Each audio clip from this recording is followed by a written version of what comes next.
اسی لیے تو آپ کو بلایا ہے, اور جو اپنی بات دوسرے سے کہلوائے وہی تو وکیل ہوتا ہے. لیکن جو ایک منٹ پوری بات ہو جائے, بیچ میں بولنا اصول مناظرہ کے خلاف ہے. وہ بھی کر چکے ہیں آپ. آپ جو ہے بار بار بول کر کے گفتگو کو دوسرے رخ پہ لے کر چلے جاتے ہیں. ہم نہیں لے جانا تو آپ ہوئے وکیل, اور اگر اصیل ہیں آپ تو آپ نے جو حکم لگایا ہے, جو حکم کسی صحابی پر لگایا اصیل ہونے کی حیثیت سے, یعنی میں یہ حکم لگا رہا ہوں اور میں یہ کہہ رہا ہوں 1400 سال پہلے جس ہستی کا انتقال ہوا, آپ اگر خود یہ حکم لگا رہے ہیں تو آپ بحیثیت مجتہد یہ حکم لگا رہے ہیں کہ بحیثیت محدث یہ حکم لگا رہے ہیں, یا بحیثیت مورخ حکم لگا رہے ہیں, یا بحیثیت فقیہ یہ حکم لگا رہے ہیں. آپ اگر اصیل ہیں تو اس کو متعین کرنا پڑے گا, اس لیے کہ ہر کس و ناقص کی بات کا اعتبار نہیں ہوتا. ہزاروں لوگ نہ جانے کیا کیا کہتے ہیں, مگر ہم تقلید کرتے ہیں تو سیدنا امام اعظم کی, یا تقلید کرتے ہیں سیدنا امام شافعی کی, یا تقلید کرتے ہیں حضرت امام مالک کی, یا تقلید کرتے ہیں حضرت امام احمد بن حنبل کی.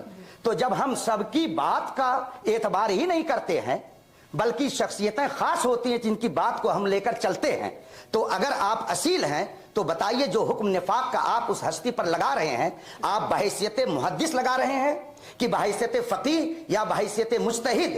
اس لیے کہ کسی صحابی پر حکم لگانے کے لیے ایک عام آدمی کو جرات ہو ہی نہیں سکتی, اس لیے کہ رسول پاک نے اس سلسلے میں متعدد حدیثوں میں جو فرمایا ہے وہ آپ کے سامنے بھی ہے اور میرے سامنے بھی ہے.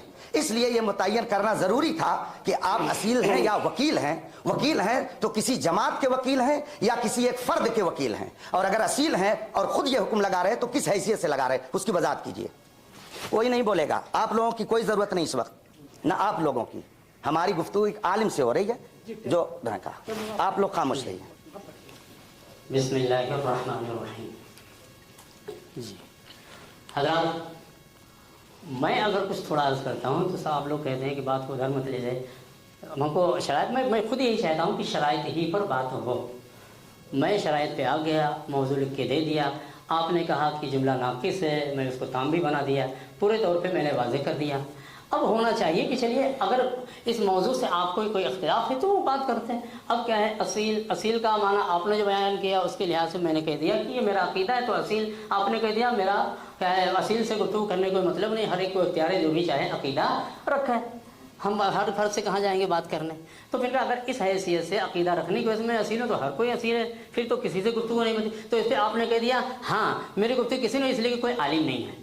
یہاں عالم ہونے کی حیثیت سے میں نے یہ عرض کیا تھا, میں نے کہا تھا اگر اس طریقے سے آپ کہیں اصیل اور کیا ہے وکیل کی حیثیت سے, تو یہاں ہر کوئی اصیل ہے, ہر کوئی اصیل. یہ نہیں کہا کہ اب آپ کا مناظرے کا حق نہیں بنتا کہ کوئی عالم نہیں ہے. دیکھو مفتی صاحب نے کس طریقے سے بات کہاں سے کہاں جا کر گھما دیا ہے.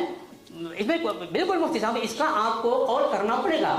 اور یہ جو مناظرانہ کیا شاطرانہ چلے ہیں ان کو ہم سمجھتے ہیں, اور ہم کیا ہے چونکہ ہم جو گفتگو کرتے ہیں مبنی پر اخلاص کہ بھائی جو اختلاف ہے بیٹھ کر کے مل بیٹھ کے حل کر لیا جائے. آپ کا موقف قرآن و سنت اور کیا ہے اجماع صحابہ کی روشنی میں ثابت ہے تو ہم مان لیتے ہیں, میرا موقف ثابت ہے تو آپ مان لیجیے. یہ کیا ہے جذبہ ہونا چاہیے. اب اس میں اس طریقے اب آپ مجتہد ہیں یا کیا آپ کیا ہیں, کہ آپ حکم کس حیثیت سے 1400 برس کے بعد لگا رہے ہیں. ہم 1400 برس نہیں 10,000 سال گزر جائیں لیکن اپنی مرضی سے کچھ حکم نہیں لگاتے ہیں. میرے آقا صلی اللہ علیہ وآلہ وسلم کی واضح نص آپ کا ہے, نص سے صحیح موجود ہے منافقت معاویہ کی بنیاد پر, لہذا ہم مجتہد کسی بھی حیثیت سے نہیں. رسول اللہ کے فرمان کی روشنی میں کیا ہے یزید والد یزید معاویہ ابن ابی سفیان کو منافق مانتے ہیں, منافقت کا عقیدہ رکھتے ہیں, اس کے واسطے مدعی ہیں, اس کے واسطے ہم مثبت ہیں.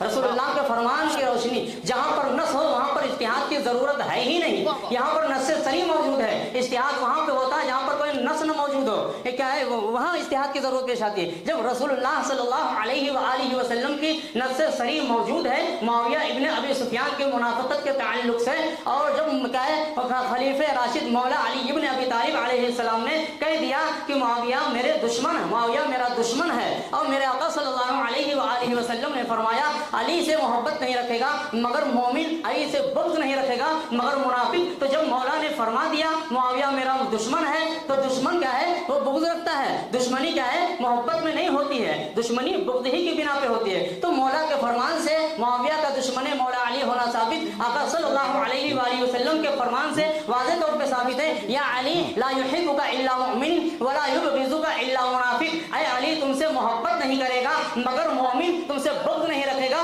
مگر منافق. یہاں پر کسی کلام کی گنجائش ہے ہی نہیں, معاملہ بالکل واضح ہے, صاف ہے, صاف فرمان رسول نص صریح کی بنیاد پر ہم کیا ہے یزید کے والد معاویہ ابن ابی سفیان پر منافقت کا حکم لگاتے ہیں, عقیدہ رکھتے ہیں, اس کے مثبت ہے, اس کے مستدل ہیں, اس کے مدعی ہیں. میدان